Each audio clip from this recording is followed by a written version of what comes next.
Ngaku jadi murid Egy Sujana, sang senior justru terang-terangan ogah diakui guru oleh Rasman Arif.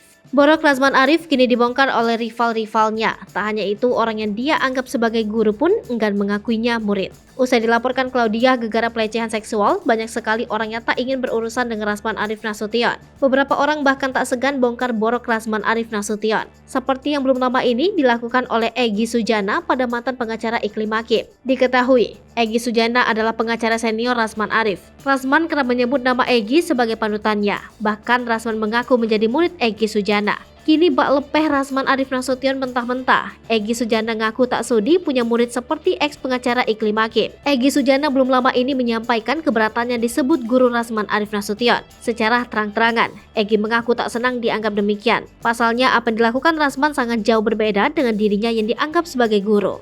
Egy seolah malu dengan tingkah pola Rasman yang di luar akal sehat. Bahkan Egy sampai meminta netizen agar tidak mengaitkan namanya lagi dengan Rasman. Diakui dari hatinya yang paling dalam. Ia sebenarnya mengaku bangga bisa menjadi panutan junior-juniornya. Pasalnya hal tersebut membuktikan bahwa ia memang kompeten di bidang tersebut. Tapi tidak dengan apa yang dilakukan Rasman. Egy mengaku tak mau menganggap Rasman murid gegara tabiatnya. Namun ia tegas tak menganggap demikian.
Hai pemirsa Sri Popo TV, jangan lupa komen, like, dan subscribe, serta tonton terus berita-berita terupdate lainnya ya.